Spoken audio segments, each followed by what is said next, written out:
hacer Congreso Internacional de Elementos. No, pero no los veo emocionados.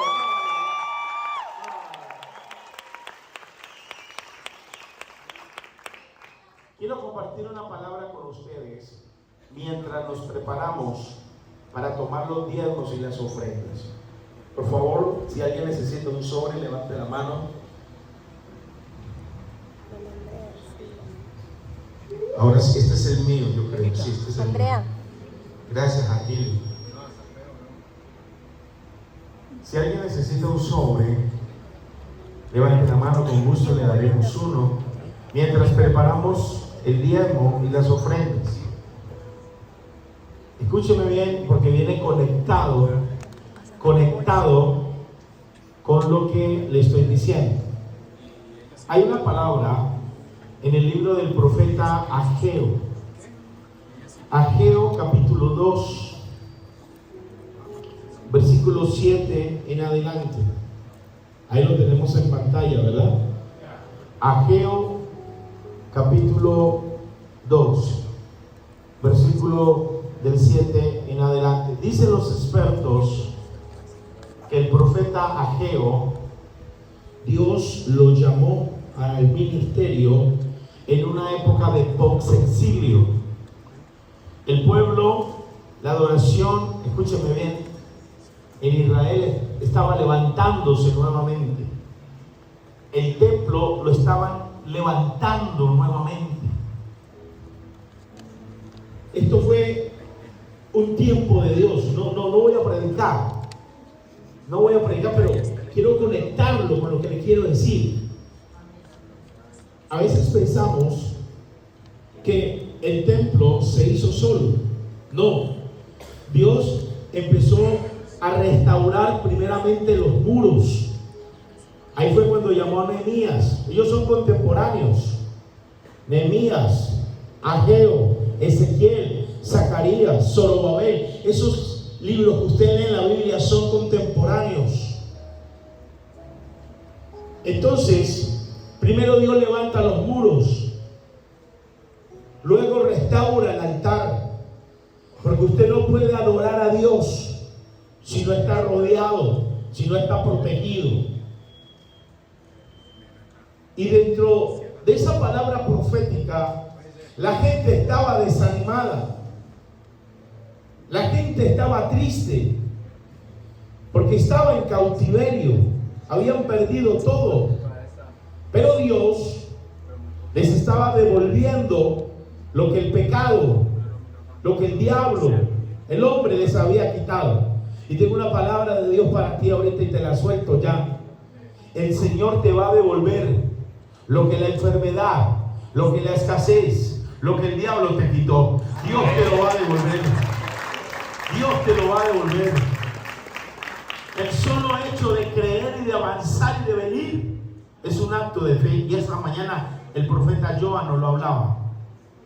Y miren lo que dice la palabra del Señor. Dice así: y haré temblar a todas las naciones. Y haré temblar. Y está temblando en el mundo. Temblores, terremotos. Y haré temblar las naciones. Y vendrá el deseado de todas las naciones. Cristo viene pronto. Cristo viene pronto. Cristo viene pronto. Cristo viene pronto. Cristo viene pronto. Y ya no es frase de cajón. Está más cerca que en 10, 15, 20 años atrás. Y vendrá el deseado de las naciones. Pero ¿sabe qué? Esta es una palabra rema. Porque antes de que Cristo venga, pues se va a desatar un avivamiento en toda la tierra. Un avivamiento poderoso donde usted y yo vamos a ser esos instrumentos. Por eso dice aquí: y llenaré de gloria, la gloria de Dios. Cuando se habla de gloria, está hablando de su presencia en su máximo nivel. La palabra gloria, tanto en hebreo como en griego, significa la manifestación de Dios visible. Porque yo no puedo esconder algo visible. Por más que lo quiera, yo no puedo esconder un elefante aquí atrás.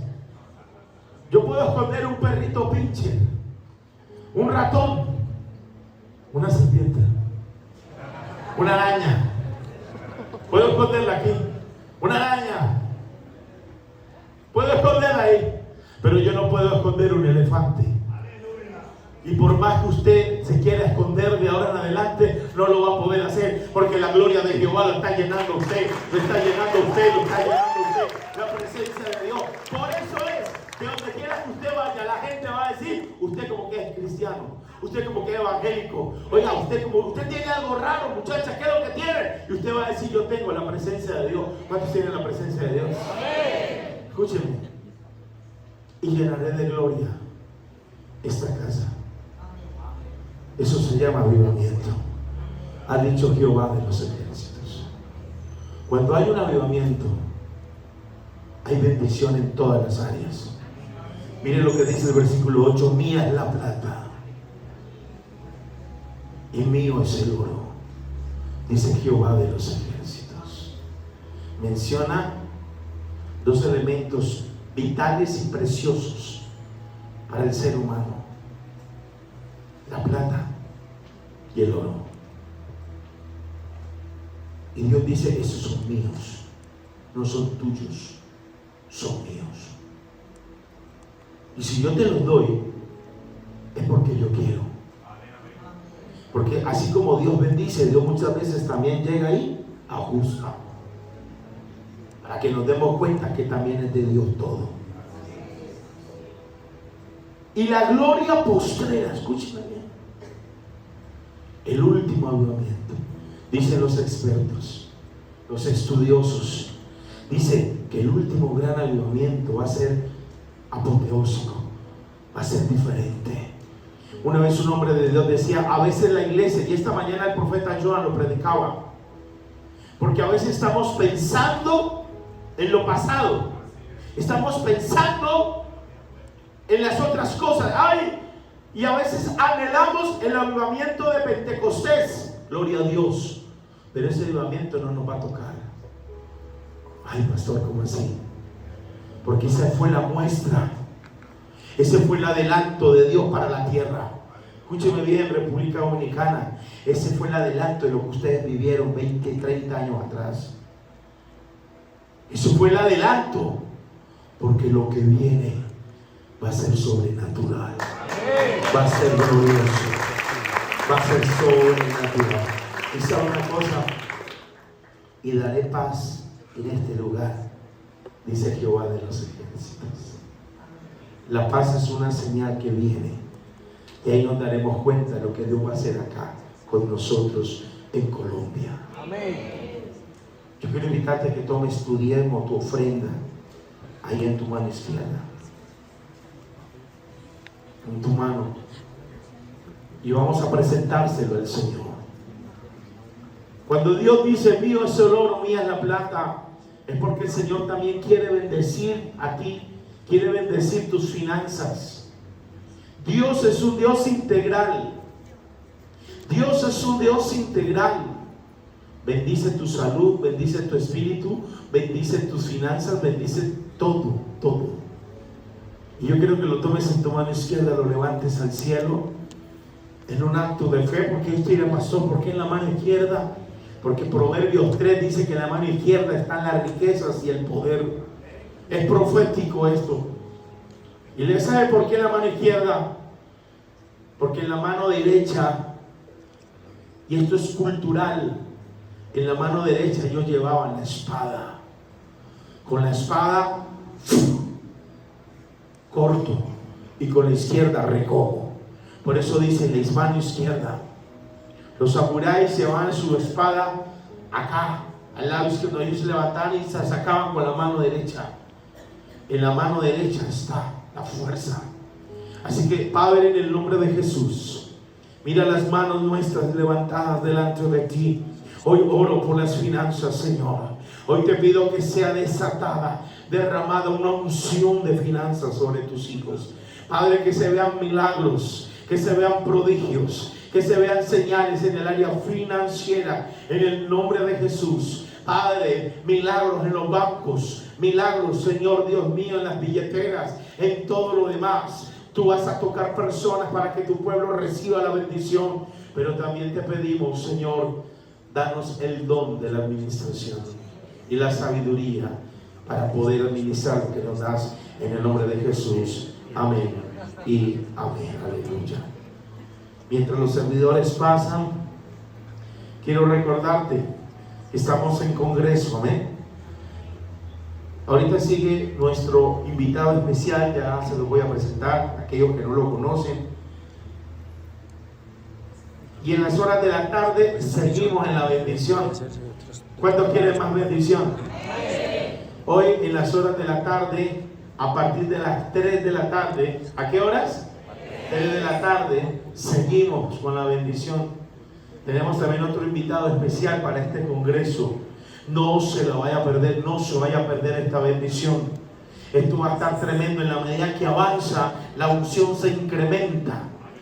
Así que hoy en la tarde, 3 de la tarde, seguimos aquí. Mañana lunes, recuerde el horario, desde las 8 de la mañana seguimos. Mañana es la clausura del evento. Oiga, el Espíritu Santo me mostró ya qué va a pasar mañana. Ayer me lo mostró, hermano. Y yo no me lo voy a perder. Dirá, pues usted es el pastor. No importa. Antes que pastor también soy oveja. ¿Sí o no? Yo les he enseñado a ustedes que el pastor es un título nomás. Sí, una honra, amén. Pero el título más grande que usted y yo podamos tener es el título de ser hijos de Dios. Amén. Así que mañana la clausura. Dígale a su vecino, mañana es la clausura, no te la vas a perder. Desde las 8 de la mañana vamos a estar aquí. Ya esta semana, no se olvide, el día miércoles 7 de la noche, ahí están, creo, por favor, nuestros horarios en la iglesia y allá les esperamos. Amén. Bueno, ¿cuántos quieren oír palabra de Dios? Amén. ¿Está preparado? Amén. Como dicen en los aviones, habla su capitán. Bienvenidos al Boeing 747, Aerolíneas Avivamiento. Vamos a entrar no en una turbulencia, vamos a entrar en cielos abiertos, porque la gloria de Dios se va a desatar. Ajuste sus cinturones para que no se caiga de la unción y abra bien sus oídos, porque la palabra de Dios va a entrar hasta su alma y hasta sus tuétanos y te va a llenar de toda su presencia y de toda su gloria. Amén. Quiero invitar hoy a un amigo ya de la casa. Él ya ha estado ministrando y Dios puso en el corazón desde el año pasado. Mi esposa y yo estábamos orando y Dios lo puso en el corazón que lo invitáramos. Esto no nació ayer, Rosángel. Esto no fue de hace 2 meses atrás, Osvaldo. Desde el año pasado venimos clamando por esto.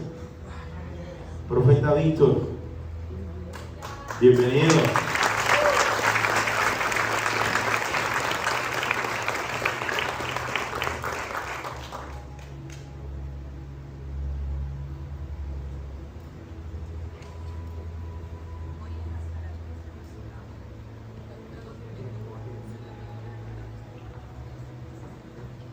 Alguien diga amén conmigo.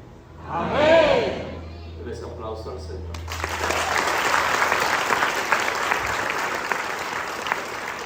Es una bendición estar en este lugar. Aleluya. Qué bendición estar en la casa. Y qué bueno poder recibir de todas las bendiciones que Dios tiene con nosotros en este tiempo. Mire, Dios nos ha estado visitando desde el día de ayer. Una conferencia muy poderosa por el ministro Iván Carrero. Qué poderoso tiempo de oración con la ministra Stephanie y con el ministerio de la casa. Y ahora, bueno, estamos para recibir la segunda plenaria. Usted no se puede quedar esta tarde, porque esta tarde todavía hay más. Y si usted se queda, entonces va a estar a tanque de mitad. Y lo que queremos es que usted esté totalmente lleno. Amén. ¿Esté cómo? Exacto, esté lleno. Aleluya, gloria al Señor. Si me pueden ayudar allá en audio, por favor, dándole un poquito más bajito a los monitores, topándole un chin de brillo, arreglándole un chin al bajo. y excelente. Ustedes son muy duros, ese equipazo. ¿Cuánto quiere que Dios bendiga a la gente de sonido? Amén. No, pero eso es como un amén medio pobre. Aquí somos millonarios en amén. ¿Cuánto quiere que Dios lo bendiga? Amén. Amén. Gloria al Señor, gloria a Dios por ellos, gloria a Dios. Estamos, como dicen ahí en el argot popular, gorditos y bonitos. Muy gorditos y bonitos, todos bonitos. Vaya conmigo a la palabra del Señor. Qué bueno, qué bendición estar aquí. Hechos capítulo 6. En estos días que vamos a estar trabajando lo que está haciendo el Señor acá, es muy probable que usted vea constantemente el libro de los Hechos, porque el libro de los Hechos de los Apóstoles es el libro del Espíritu. Lo voy a volver a repetir. El libro de los Hechos de los Apóstoles es el libro del Espíritu. Amén. Dicho sea de paso, es el único libro dentro de los libros de la palabra del Señor que no cierra con un amén. Es decir que aunque Hechos llegó a un punto que fue Hechos 28, nosotros somos el Hecho 29. Amén. No se lo creyó. Nosotros seguimos la historia de la iglesia. Amén. Amén. Amén. Amén. Amén. Seguimos la historia de la iglesia y eso es una gran bendición poder saber eso de manera muy especial. En el nombre de Jesús, aleluya, gloria al Señor. Bendigo la vida de nuestro amado apóstol, hombre de Dios, amigo. Gracias de verdad por esta distinción. Gracias a tu casa, a tu familia, a tus hijos, a tu amada esposa. Qué bueno, la pastora, gracias. Y a toda la iglesia Renacer para las naciones. Sean bendecidos en el nombre del Señor. Amén. Qué bueno estar en este lugar. Señores, tomando Hechos capítulo 6 a la altura del versículo 2, hoy nos toca hablar viviendo bajo el fuego del Espíritu Santo.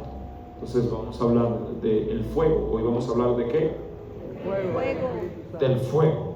Vamos a vivir en ese fuego. Pero hay una interacción importante con esta palabra que yo quiero compartir con ustedes. Ay, aleluya. Señor, gracias, porque tú lo vas a hacer. Gloria al Señor. Él estaba muy bien. Son espíritus que se transforman, no se preocupen. La gente de sonido está trabajando. Esa gente son muy buena, muy dura. Gloria al Señor. ¿Está aquí todavía? Sí que está aquí. Aleluya.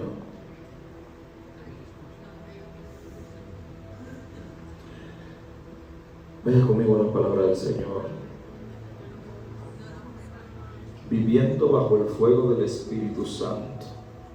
Ya tiene el libro de los Hechos capítulo 6 versículo 2. Amén. Y dice de la siguiente manera en el nombre poderoso de Jesús. Entonces los 12 convocaron a la multitud de los discípulos y dijeron: no es justo que nosotros dejemos la palabra de Dios para servir las mesadas. Buscad pues, hermanos, entre vosotros 7 varones de buen testimonio. ¿De qué? Llenos del Espíritu Santo y de sabiduría.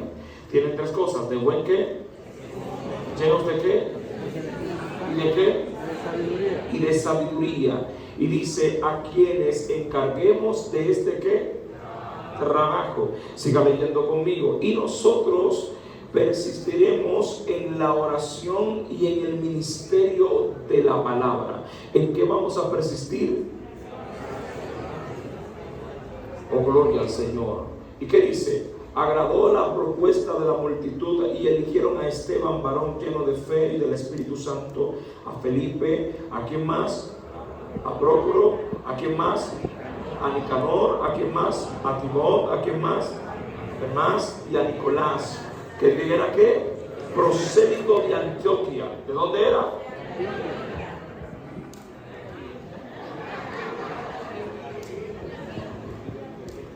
De Antioquía. Y dice: y a los cuales presentaron ante los apóstoles, quienes oraron y les pusieron las manos y creían la palabra del Señor, y el número de los discípulos se multiplicaba grandemente en Jerusalén. También muchos de los sacerdotes obedecían a la ¿qué?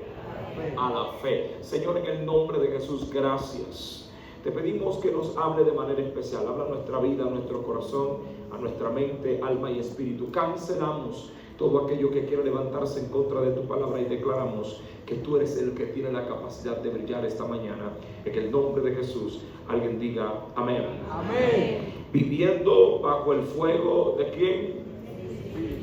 Viviendo bajo el fuego del Espíritu Santo.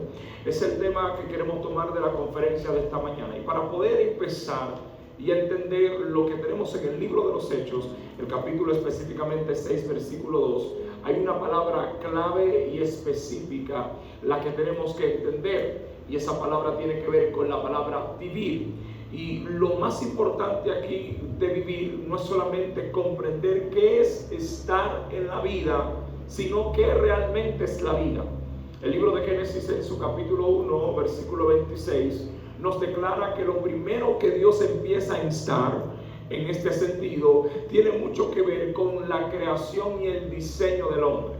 Es decir, que cuando Dios habla de manera directa, lo primero que el Señor dice: hagamos al hombre a nuestra imagen, conforme a nuestra semejanza. Dice: señoré sobre los peces del mar, sobre las aves de los cielos, sobre las bestias y sobre todo lo que se arrastra sobre la tierra.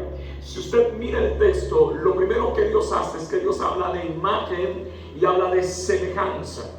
Utiliza la palabra imagen como postura de visualización en cuanto al perfil, y la palabra semejanza en cuanto a la tesitura que tiene que ver con el carácter, esencia, persona y demostración de naturalidad en el parentesco a quien se le está dando el sentido para crearlo. Es decir, que para nosotros poder comprender la vida tenemos que entender que la vida tiene imagen y tiene semejanza. La imagen, que es la concepción del perfil, y la semejanza, que es la esencia de todo lo que tiene que ver con la estructura almática, corporativa y natural. ¿Me sigue? Amén. Estructura almática, corporativa y natural. ¿Cuál es esa estructura? Almática, corporativa. Entonces, cuando yo empiezo a comprender esto, me doy cuenta que Dios no solamente hizo al hombre para que el hombre fuese parecido a él, sino para que viviese la vida de Dios, que es él mismo. Y esta vida tiene una importancia poderosa, porque desde ahí nosotros partimos a lo que dice el capítulo 2, versículo 7. Y es que cuando Dios forma al hombre, la Biblia dice, si puede buscar el capítulo 2, versículo 7 del libro de Génesis, dice que formó Dios al hombre del polvo de la tierra. Y cuando forma al hombre del polvo de la tierra, y dice: entonces Jehová Dios formó al hombre del polvo de la tierra y sopló sobre su nariz aliento de qué? Y fue el hombre un ser viviente. ¿Qué fue el hombre? Un ser qué? Viviente. Nótese que la palabra aquí que aparece vida tiene varios significativos. ¿Por qué, predicador? Porque lo primero que usted debe de entender es que están los tres niveles de la vida. ¿Y cuáles son esos tres niveles? Está la vida bio, que es la vida del cuerpo, que está sucumbida ante la intención de la anatomía, la relación que tiene que ver con el esqueletoide, los sentidos que están registrados en el sistema nervioso central y todo el componente que habita para cubrir el sentido del cuerpo. Y luego entonces está la dermis, que es la intención que cubre toda la piel, que revela la realidad del ser en el cuerpo. Es decir, que aunque usted tiene un cuerpo, ese cuerpo tiene vida, y esa vida se llama la vida bio, que es la vida del cuerpo, es la vida de la manera en cuanto a participativa, tiene que ver con la esencia de este estuche. Es el cuerpo que usted baña, que usted viste, que usted le da comida, que usted le pone ropa, que usted de una manera u otra lo intenciona y lo relaciona con el ser en cuanto a la anatomía, la vida anatómica, la vida bio. Esa es la vida del cuerpo. Ahora bien, hay una segunda vida, y esa vida se llama la vida psique. Y la vida psique es la vida del alma. Porque la palabra psique en griego tiene que ver con la palabra que nosotros conocemos en su naturaleza, que es corazón, y corazón es cardia, asentamiento de la psique, las emociones y el alma. Y la psique tiene que ver con la mente. Entonces, cuando yo empiezo a entender que la psique tiene que ver con la mente, tal como el hombre piensa, dice la Biblia, así es. Me da a entender que mis emociones, mi corazón y mi estructura van a condicionar a esa naturaleza. Por eso mi alma tiene interacción con las cosas que están dentro del espacio-tiempo. ¿Me sigue? Amén. Mi cuerpo vive vida, mi alma vive vida. La vida sí que tiene mucho que ver con la relación y la intención del pensar, el caminar, el andar y el establecer. Por eso todo el que está aquí tiene pensamiento, tiene sueño, tiene deseos, tiene anhelo. De hecho, le voy a decir algo, no está mal uno tener deseos. No está mal uno sentir amor, sentir pasión, sentir dulzura. Querer tener una vida coital constante. No está mal eso, porque es parte de la diversidad del cuerpo que fue creada para que el cuerpo tenga interacción. No se lo voy a poner en mayor sentido. Cuando Dios le dijo al hombre fructificaos y multiplicaos, le estaba hablando de la vida coital.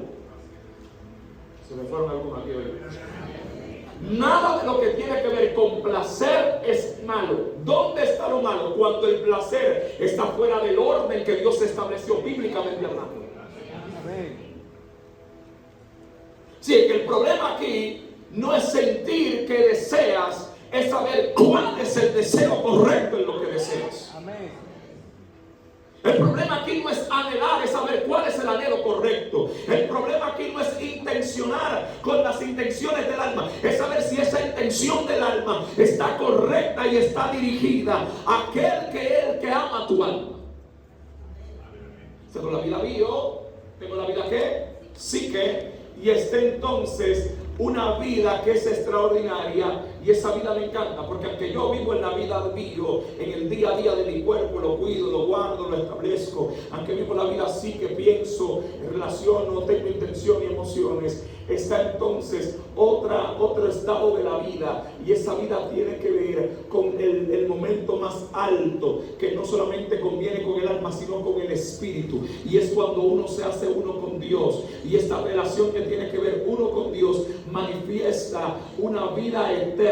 Y esta vida eterna es la relación con el Padre. ¿Cómo así, predicador? Para que usted lo entienda lo que yo le estoy diciendo. La bio me permite entender lo que vivo día a día. La psique me permite relacionar con esta estela de lo que yo soy en el alma. Pero cuando yo empiezo a vivir la vida de Dios, que es la vida más alta y la más poderosa, que tiene que ver con la relación de Él, y esta relación de esta vida se le conoce y se le entiende en todo sentido. ¿Por qué? Porque el libro de Juan dice que el Padre tiene vida en sí mismo y ha dado vida al Hijo para que el Hijo tenga vida en sí mismo, y esa vida tiene que ver con una vida que va más allá de lo que yo me puedo imaginar.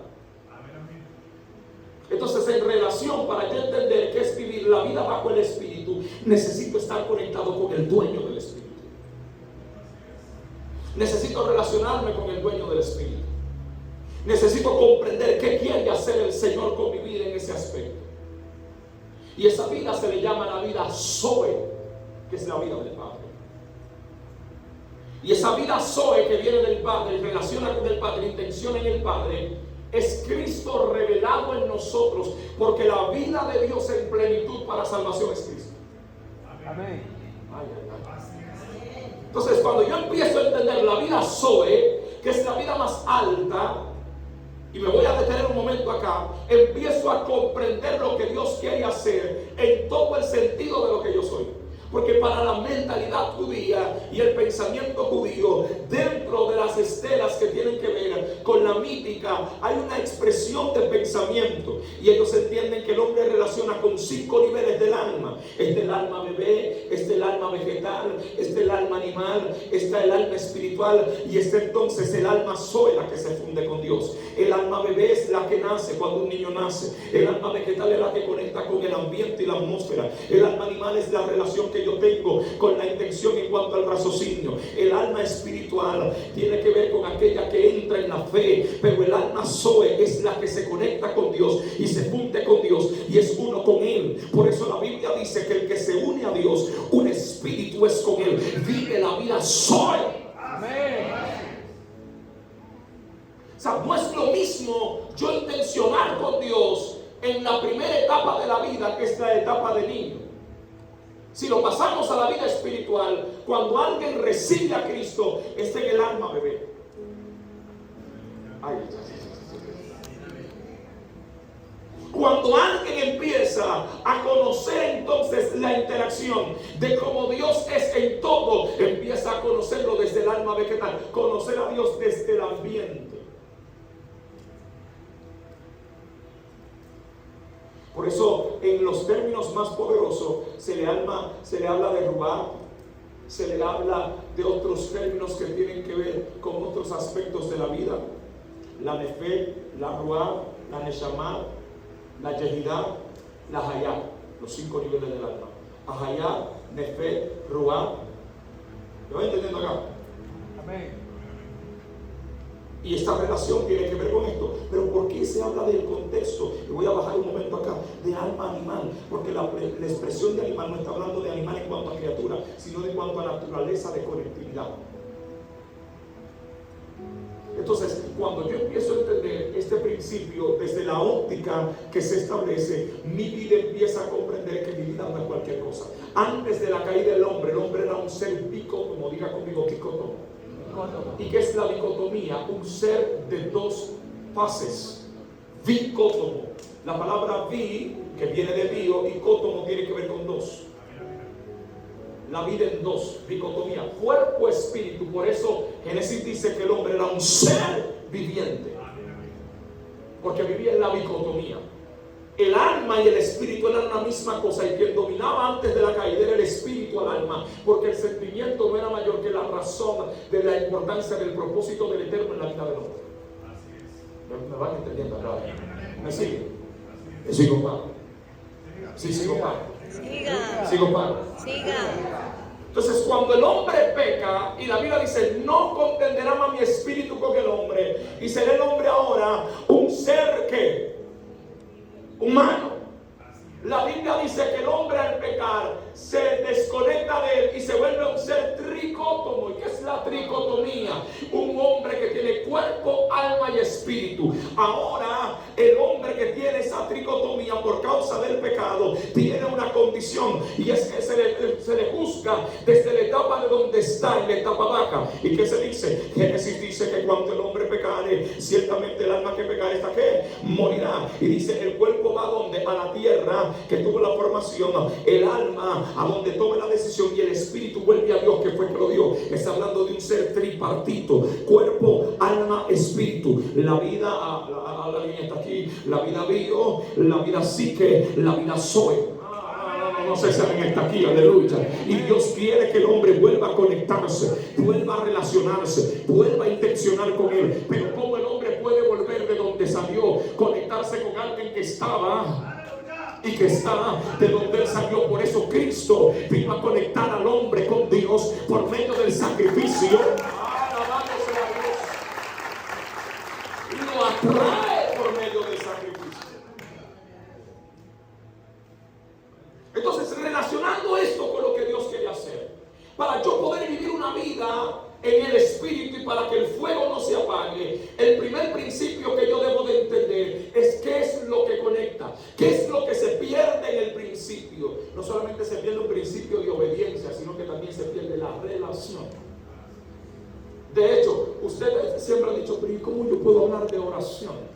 ¿Y cómo puedo destilar de oración? ¿Cómo puedo expresar la oración?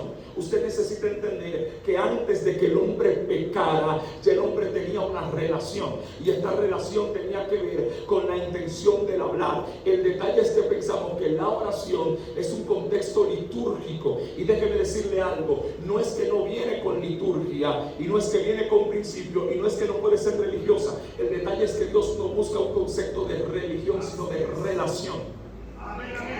Porque cuando Dios busca al hombre, no le dice a qué hora empieza el culto. Cuando él va a leer, no lo busca de que a qué hora empieza el culto, hijo.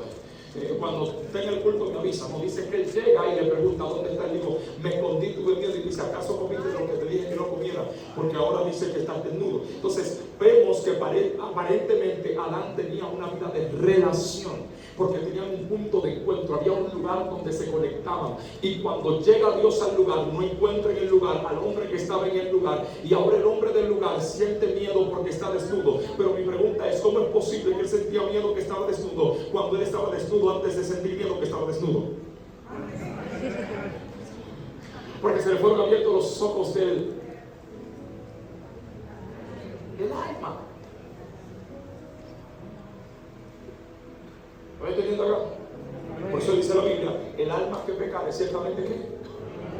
Entonces, ¿cómo yo puedo intencionar eso? La Biblia dice que el primer Adán cae y peca, pero en el segundo Adán, dice la Biblia, que somos restaurados. Entonces, la restauración en el segundo Adán tiene una intención importante, porque como el primer hombre murió y quedó vivo, sí, porque el primer hombre murió y quedó vivo, caminó entre los vivos, pero como muerto. Ahora el segundo hombre, que es el segundo Adán, o Cristo como tipología del segundo Adán, porque Cristo fue símbolo en el segundo Adán, ahora vive para morir, para que tengamos vida después de la muerte. Amén. Y la obra que Él deja tiene una relación con el Espíritu. Por eso usted ve que Cristo nunca, nada de lo que hizo, lo hizo sin el Espíritu. Lo hizo sin la autorización del Padre. Lo hizo sin la condición del Padre. Lo hizo sin la conexión del Padre. Porque Él y el Padre eran uno. Pero el mismo Cristo en el libro de Juan capítulo 15 enseña a los discípulos algo importante. Y les dice, a ustedes les conviene que yo me vaya. Cuando usted se lee en la estela del capítulo 14, 15 y 16, Jesús está hablando del Espíritu. Y la relación de Cristo para con el Espíritu está encasillada en tres cosas. Número uno, en plenitud. Número dos, en fruto. Y número tres, en abundancia en el reino. Porque dice que cuando habrá plenitud en Él, le está diciendo a ustedes le conviene, porque si yo no me voy, no llamaré al otro, al Consolador. Pero también les dice, como ustedes llevan frutos dignos de arrepentimiento a mi Padre, el Padre que lo limpiará para que lleven más frutos, y todo árbol que no dé fruto será cortado. Cristo expone la vida espiritual como los árboles que dan fruto, enseñándoles que los árboles que fueron sembrados con semilla para fruto, su deber es dar fruto como semilla de fruto. Es decir, que tu vida espiritual sí o sí tiene que dar fruto, porque tú no eres cualquier tipo de ánimo, no eres cualquier tipo de persona. Si el Espíritu está en ti, debe de haber frutos dignos de arrepentimiento. Entonces habla de que todo lo que ha de venir, Juan capítulo 16, versículo 11 en adelante, dice, Él los guiará, Él enseñará todas las cosas. Cristo primero les enseñó a ellos, pero ahora viene uno que les enseñará. Y ese que viene les enseñará todas las cosas. De hecho, el mismo Juan, el Bautista, explica algo y dice, ciertamente yo bautizo con agua para arrepentimiento, pero el que viene detrás de mí bautizará con Espíritu Santo y son dos bautismos. Espíritu Santo para poder, para lengua, para unción, para fruto, y fuego para purificación, santidad. Esa demostración importante. Entonces, nótese algo aquí, que cuando empezamos a mirar el texto y a perfilar los asuntos del Espíritu, nos damos cuenta que el Espíritu Santo no es una promesa que empieza en el nuevo pacto. Todo el Antiguo Testamento revela que el Espíritu viene de tiempo en tiempo. Por ahí dos secretos, y es donde quiero entrar para poder vivir la vida del Espíritu y para que el fuego no se apague. Aunque todo el Antiguo Testamento habla que el Espíritu viene de tiempo en tiempo, el profeta Joel se detiene en un momento determinado, y en el versículo 28 el profeta Joel trae una profecía importante y dice, y en los últimos y en los postreros días yo derramaré de mi Espíritu sobre toda ¿qué? Carne, y profetizarán vuestros hijos y vuestras hijas, nuestros jóvenes tendrán sueños, nuestros ancianos tendrán visiones, y sobre los ciegos y los siervos también me derramaré, y sobre toda carne. O sea, está hablando que viene un ¿qué? Derramar del Espíritu.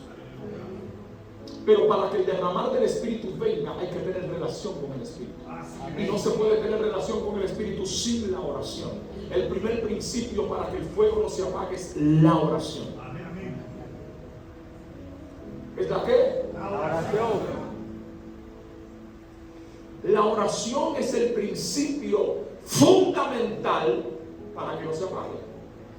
Levítico capítulo 6, después del versículo 8, cuando el Dios habla a Moisés y le habla de los asuntos del sacerdote, recuerde que hay una parte que Dios utiliza en la vida sacerdotal, y es que Dios dice: vas a hacer dos cosas importantes, y le dirás al sacerdote que cuando vaya a presentar la grosura de lo que tiene que ver con el sacrificio, tiene que hacer dos cosas. La número uno, tiene que limpiar el altar. ¿Qué le dice que limpie? Y que saque las cenizas. ¿Por qué? Porque las cenizas ahogan el fuego. La rutina ahoga el fuego. Lo peculiar ahoga el fuego. Lo natural ahoga el fuego. El vivir una vida común ahoga el fuego. Dice, las cenizas se producen porque por la cantidad de fuego. Pero ¿qué se hace con la ceniza? Se saca, dice, sacará la ceniza del altar. Limpiarás el altar. La gente necesita entender que no puede ser efectivo en una vida que no sea limpio. Amén. No puedes conectar con Dios con pensamientos contrarios. No puedes ser maravilladamente exhibido por el que te llamó si no dejas de exhibir tu naturaleza humana. Aleluya. Así es. El Señor está diciendo al sacerdote: para que el fuego se mantenga, saca las cenizas del altar. Amén. Porque no puede quemarse el incienso, no puede haber grosura, no puede haber demostración de la esencia si las cenizas no salen. Número uno. Número dos, le dice, cuando le habla de limpiar el altar y de sacar la ceniza, le dice: yo mantendré el altar encendido, pero tú tienes una responsabilidad. Le dice Dios a Moisés que le diga al sacerdote: ¿cuál? Trae leña cada mañana. Aleluya. La leña simboliza la oración. Ay, o sea, yo voy a mantener mi pacto. ¿Cuál es mi pacto? Que el fuego venga, que el poder venga, que la gracia venga. Pero ¿cuál es el resultado del proceso tuyo? Que tú tengas que llevar leña cada mañana. Yo recuerdo que yo decía al Señor: Señor, yo necesito saber qué hacer para pastorear la iglesia que me has puesto. ¿Qué le voy a hacer para hablar tu palabra? Y el Señor me dijo: lee lo que le dije al sacerdote. Y cuando lo leí me sorprendió. Digo, no entiendo. Me dice: lo que tienes que hacer es venir cada mañana a mi presencia. Amén. Con leña nueva. Amén. Y yo me encargaré de mantener el fuego en el altar. Amén. No puede haber una vida poderosa en Dios si no hay fuego en el altar.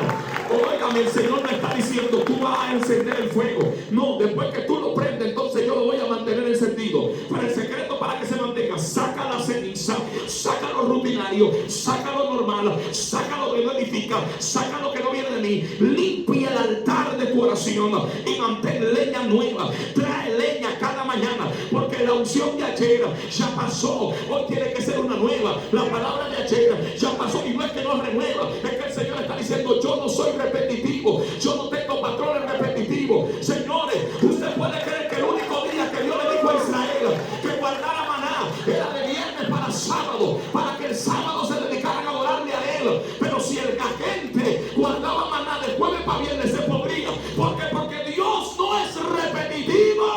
Amén. Necesitamos una oración. No presiono power. Si no oras, no hay poder. Elías tenía mucha batalla. De hecho, la Biblia dice que era sujeto a pasiones, pero era poderoso en la oración. El secreto que hacía que Elías venciera su carne era su oración. ¿Cómo se gestó el milagro de la nube? Le dijo al tipo: sube. Fue una vez, dijo: no veo nada. Vuelve y sube. No veo nada. Vuelve y sube. No veo nada. A las 7 veces dice: yo veo una pequeña nube. Le dijo: hay un video, vete y di. Porque escúchenme acá, oído acá. Mientras el criado no veía, Elías escuchaba. Porque el secreto del poder no está en cuánto yo veo, sino en cómo yo escucho. Amén. Porque hay momentos en que yo no voy a ver nada, pero si escuché lo que él me dijo. Por eso le dice, dile acá que unja su carro porque una lluvia viene. Pero la mano que yo vi, la nube que yo vi fue en la palma del hombre, que yo no necesito más nada porque ya yo escuché. Y ahí es que está el detalle cuando tú aprendes a escuchar lo que viene de parte de Dios. Pero ¿qué hizo Elías? Fue persistente en la oración. Dice que oraba en el Carmelo. La Biblia no registra cuánto tiempo él duró orando, pero sí registra que oraba en el Carmelo. Y eso acuerdo que se lo sabe, que Elías oraba en el monte Carmelo. ¿Para qué fuego? ¿Tú me estás entendiendo? Entonces él oraba. En la oración es la persistencia.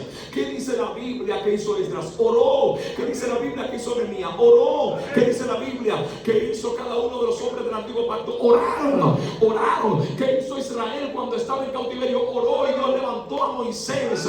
¿Qué hizo la iglesia cuando el hombre que usted y yo conocemos llamado Pedro estaba preso? Oró. El secreto suyo es la oración. Si usted logra orar, si logra tener relación con Dios, se le va a revelar el cielo, se le va a revelar todas las cosas. Dios le va a hablar todas las cosas. Dios le va a revelar todas las cosas. ¡Amén!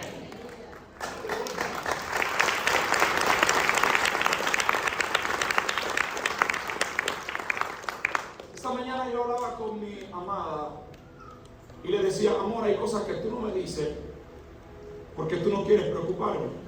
Pero hay un detalle que yo tengo, el que me quita la preocupación cuando me la dice. Ella me estaba hablando de un detalle, ay, no quiero darte detalles, que se vive, no, yo sé lo que está pasando, esto. Empecé profetizando temprano. Ella está pasando esto, tranquila, yo tengo paz. Pero como tú lo sabes, es que me visita el que te conoce. Amén.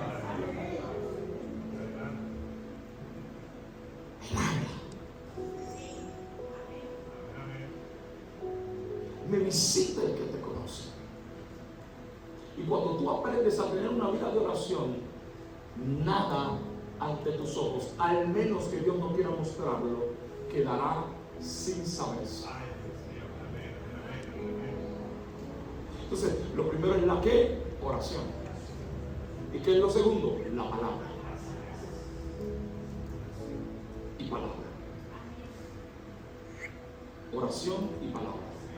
La oración atrae el poder, la unción, la gracia, el fundamento. Pero la palabra trae la sección, la revelación, la dirección, el carácter, la formación, la instrucción, la guía, el alumbramiento. Por eso es que dice que lámpara a tus pies y lumbrera a mi camino. Es que la palabra es el sustento. Por eso usted se da cuenta que toda profecía, todo el texto viene con una profecía.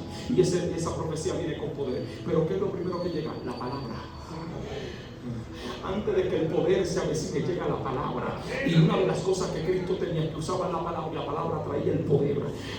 Porque Cristo no predicó nada que no hizo y no hizo nada que no predicó. Amén.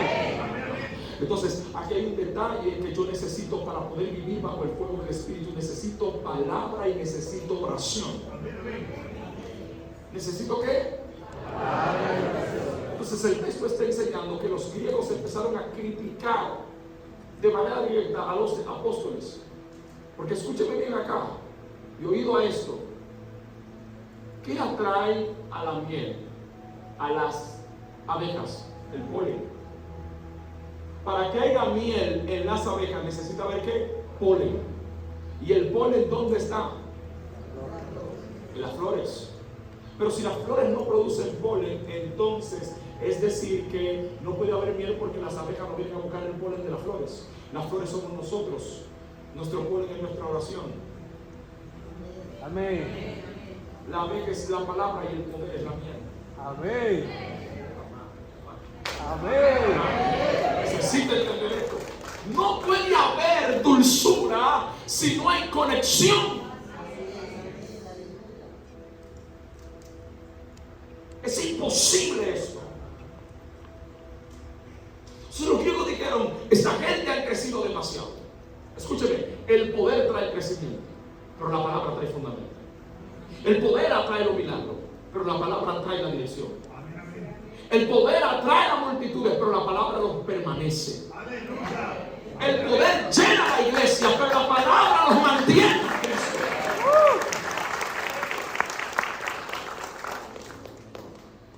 ¿Voy entendiendo acá ahora? El poder atrae a la gente. La gente dice, no, tengo una necesidad. Pero cuando escucha la palabra, digo, tengo que quedar. Se sienta, se afirma.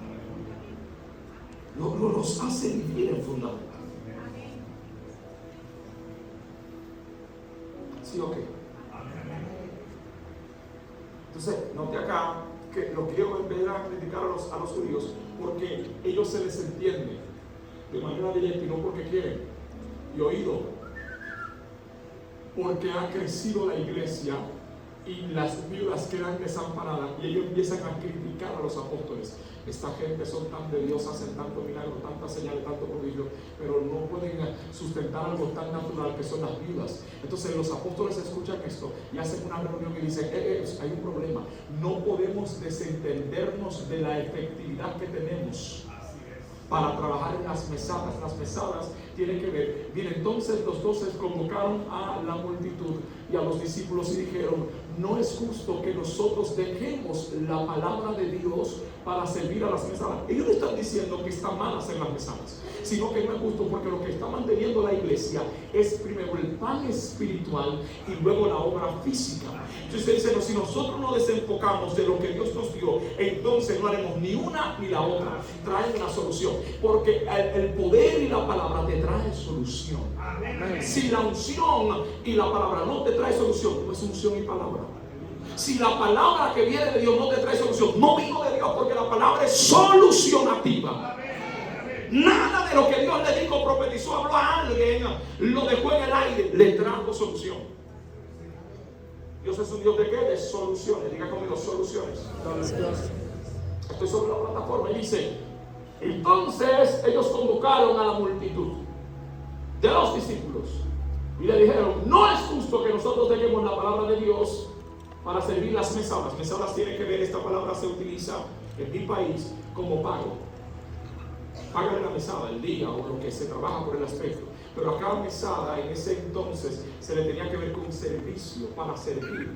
Entonces el verso 3 desata algo muy poderoso. Y cuando usted va al verso 3 dice, busquemos pues hermanos entre vosotros 7. Ahí nace la vida de los diáconos. Bendiga a Dios los diáconos. Amén. No los diablóconos, los diáconos. Los diáconos. Si hay algún diácono acá, llénese del Espíritu. Porque dice que tenían que tener 3 requisitos los diáconos. No diáconos carnales, ni que ve pecado en todo el mundo, no. Diáconos espirituales. Había 3 requisitos para ser diácono en ese entonces. Y era la iglesia. ¿Y somos qué? Pues ese requisito tiene que estar ahora.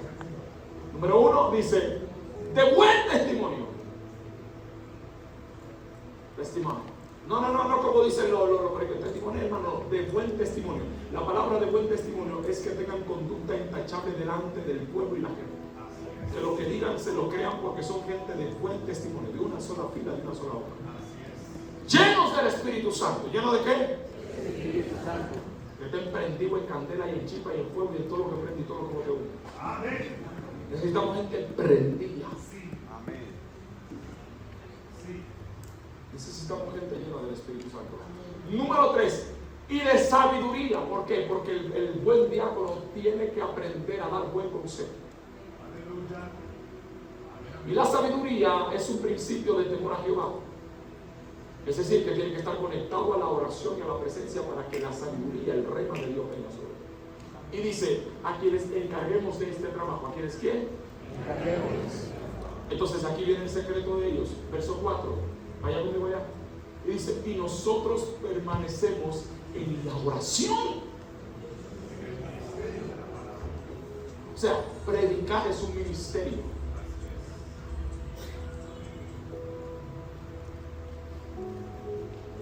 Y en el ministerio de la palabra. Me encantó algo que hizo el profeta Joan. Digo, Google dice. Yo le digo que creo que es esto. La diferencia que hay entre lo que una inteligencia artificial te puede decir y en lo que una experiencia espiritual te puede dar. Amén. Aleluya. Así es. Porque la palabra es un ministerio y hay misterios en la palabra. Para mantener una vida de fuego en el Espíritu necesitamos oración y palabra. No puede la iglesia vivir bajo el Espíritu y bajo el fuego si no tiene la unción y la palabra. No puede alguien ser efectivo si no tiene unción y palabra.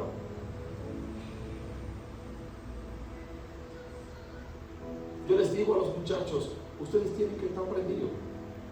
Cuando ya se mete la candela, yo procuro que el primero que se prenda sea el sonidita. Sí, porque si el sonidita se prende, el sonido va más bueno todo el tiempo.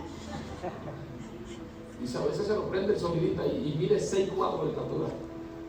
O sea, no hay ujier para agarrarlo. Se quedan así. Se prendió el grande. Entonces yo le aconsejo, siempre le digo a los pastores que tenemos, a los líderes que tenemos allá, procuren el Espíritu, procuren la unción, procuren estar con Él, procuren vivir tiempo con Él, procuren buscarlo. Y yo hago algo, porque yo no digo procuren, yo les modelo eso. Por eso establecimos 3 días de oración. Martes, miércoles y jueves, todos los hombres tenemos que orar a las 11 de la noche. Sí o sí. Y yo soy el primero en entrar a la oración. Las mujeres de la iglesia oran también martes, miércoles y jueves. Y aún estén casados, yo le digo a los casados, usted coja para la sala y ella para el cuarto. Pero hay que orar. Les sigo enseñando que no puede haber poder sin oración. Al equipo de adoración le digo, si vienen una hora a ensayar, tienen que tener una hora antes de oración. Amén. A los músicos les digo, hay que orar aquí. Antes de subirse al altar y después de bajar del altar, deben de orar. Soy el primero en llegar y estoy orando. Pongo los instrumentos, sobre el lengua, pongo aceite. Pastor, pues ya te lo dio un caldo de mano. Pastor, porque el diablo no tiene poder. Pero ¿por qué usted hace esto, pastor? Porque si tú no eres el modelo de Cristo en ellos, entonces ellos no verán a Cristo como el modelo de su vida. Amén. Amén. Si tú no eres el modelo de Cristo en ellos, entonces ellos no verán a Cristo como el modelo de su vida.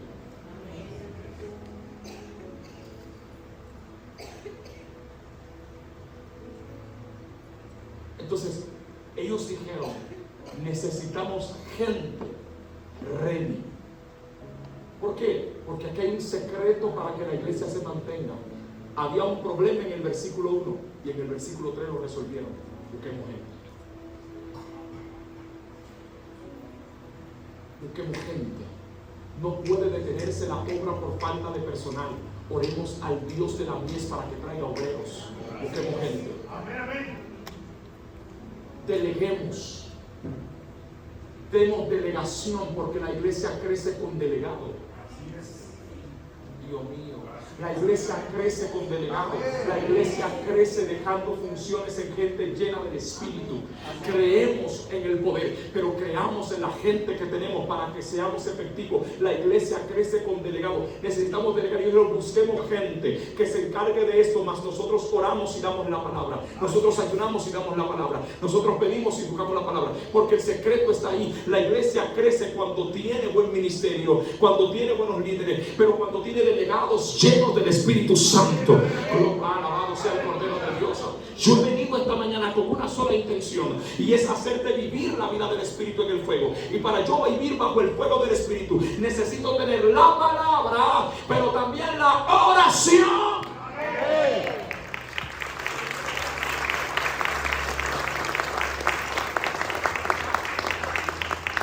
No puede ser un hombre o una mujer de Dios funcional si no tiene lo que hace que funcione.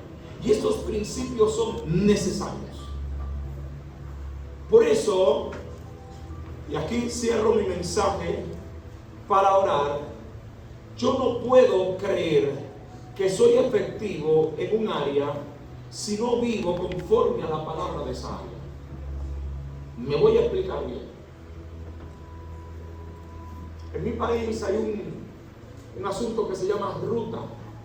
Y las rutas a nivel de lo que tiene que ver con el marketing trabajan para ventas. Todo aquel que vende tiene una ruta y esa ruta tiene una meta. Y la meta en esa ruta es cumplir con los proveedores para que se haga al final de la jornada la cantidad según el orden de lo que se dijo. Entonces yo miraba que los proveedores tenían algo muy peculiar, y quiero lo que tenían los proveedores, pastor, que ellos no dejaban de analizar el calendario que tenían hasta no cumplirlo, porque entendían que cumpliendo ese calendario cumplían la ruta y podían ser más efectivos para el próximo día. Entonces aquí hay un secreto que yo me di cuenta, y esto lo aplica a lo espiritual. ¿Sabe por qué nosotros no hemos llegado al nivel de las metas que tenemos en el espíritu? Porque procrastinamos la primera ruta que Dios nos dio para el espíritu. No hay carga porque nosotros nos cargamos. Hay carga porque no cumplimos la ruta del espíritu.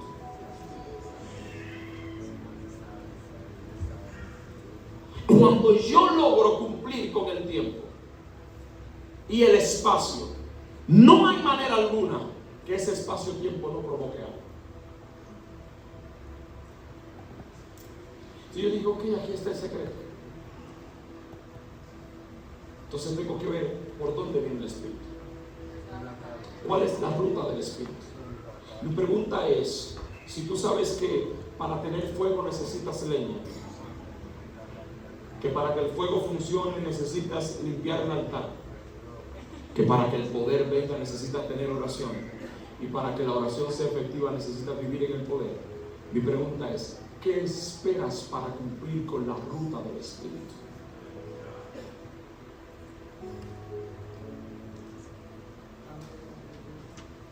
Lo que ha mantenido, por la misericordia del Señor, los 19 años de ministerio que tenemos, 19 años ya predicando, gracias al Señor, ha sido una sola cosa: la palabra y la oración. ¿Cuál ha sido tu mayor secreto, profeta? Orar. ¿Qué es lo que te ha llevado a donde estás? La palabra.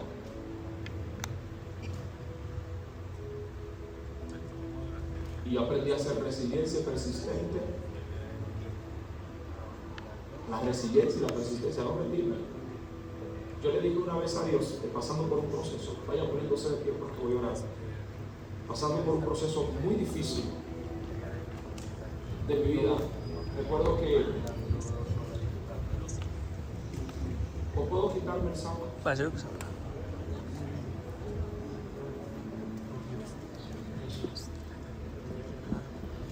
Recuerdo que estaba pasando por un proceso bien difícil. Apenas tenía como 23 años. Estaba cursando la universidad. Era estudiante egresado de medicina. Estaba estudiando medicina. Estaba, creo que pasando el cuarto cuatrimestre de medicina interna. Ya me había preparado como enfermero. Ya había terminado primer respondiente. Había servido un tiempo a los cuerpos K13 de terminación. Estuve trabajando con la gente de rescates, había estudiado RCP, había estudiado un poco de radiología. Estaba envuelto en la medicina porque ese era mi sueño, ser médico. Quería ser médico, y recuerdo que cuando iba en el camino pasando por el proceso que estaba pasando, le dije a Dios llorando con lágrimas en los ojos en la calle: te voy a servir, aunque sea por vergüenza, pero te voy a servir. Amén. No voy a dejar de buscarte. Y ese día lo único que hice fue llorar en el proceso. Y la única palabra que Dios me dio es: persiste, resiste y asiste. Persiste, resiste y asiste. Amén. Ten resiliencia. Nadie dijo que iba a ser fácil, pero persiste, resiste y asiste. Porque si yo persisto y resisto, puedo asistir a otro. Se me encomienda esta mañana es esta: asistirles a ustedes en el poder. Por la unción que voy a orar ahora, es una unción de poder. Pero antes de llorar por esa unción de poder, yo quiero hacerle entender a la gente que está aquí, que nos visita, que todavía no es cristiana, que todavía no ha recibido al Señor Jesús, que nos visita hoy como amigo, que no hay mejor vida que conocer al de la oración y al de la palabra. Que es Cristo Jesús. Y yo quiero abrir el altar para salvación. Y si hay alguien hoy que dice, pastor, el mensaje tuyo me ha llenado, yo quiero tener una vida de relación con Él, yo quiero tener una vida de salvación, yo quiero tener una vida de conexión con Él, yo quiero percibir a Cristo en mi corazón, yo necesito a Jesús en mi vida, yo quiero a Cristo en mi corazón. Si hay alguien que dice, pastor, es conmigo que estás hablando, yo quiero a Jesús en mi vida, yo quiero que tú salgas de tu asiento, porque quiero presentarte al Señor Jesús. Si hay algún amigo o alguna amiga que dice, quiero a Cristo como mi Señor y mi Salvador, hoy es una mañana de salvación. Este es el momento. Corre al altar porque el Señor quiere salvarte. No tengas miedo. Él quiere traer salvación para ti. Él quiere traer vida eterna para ti. Él quiere darte vida eterna para ti. Predicador, pero es que tengo muchas situaciones, tengo muchas vicisitudes. Ven con todas estas tus cargas y el Señor te va a hacer descansar. Si hay algún amigo o alguna amiga que dice, pastor, this is the time in my life.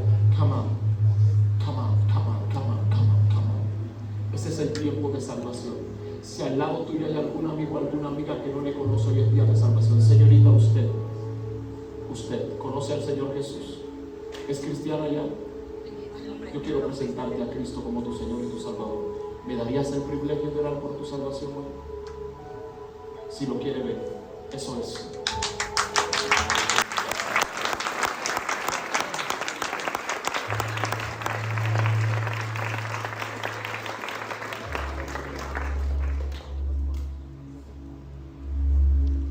Hoy es una mañana de salvación. Si hay alguien más, venga a Jesús.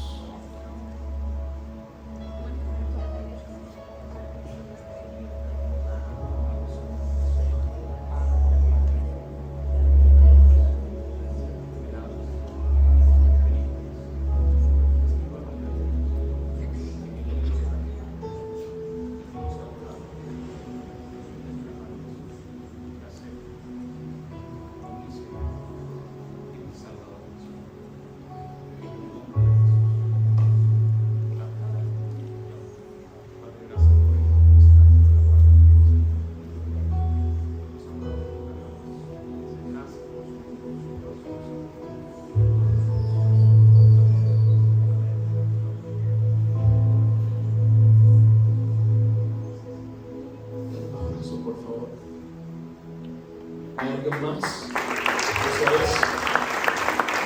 Quiero una oración. Solo no quieres a Jesús en tu corazón. Ya eres cristiana. ¿Por qué quieres que ore?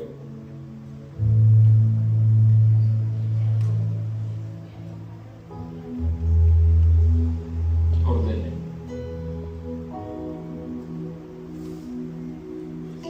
Mírame. ¿Has escuchado alguna vez el nombre de Esther? Esther. No las has escuchado nunca.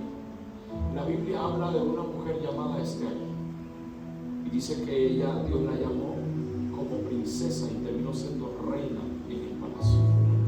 Esta palabra el Espíritu la pone en mi corazón y terminará siendo reina en mi palacio. Amén.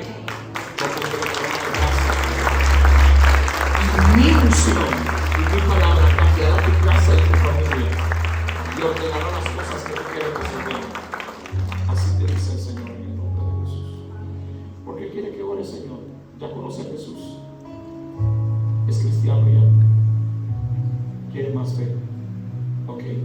Si hay alguien más que no le conoce, desde el tiempo. El Señor me está hablando ahora y me dice, Víctor, yo sé y conozco el corazón de la gente. Hay 4 personas aquí que vinieron con una condición de salud. La primera persona es una mujer joven, tiene dolores fuertes acá en la espalda baja y está aquí, yo la quiero sanar hoy. La segunda persona es una mujer mayor que tiene problema en la rodilla izquierda, específicamente en la barbilla de la rodilla, y tiene un fuerte dolor que le pasa aquí y luego le va aquí atrás y está aquí.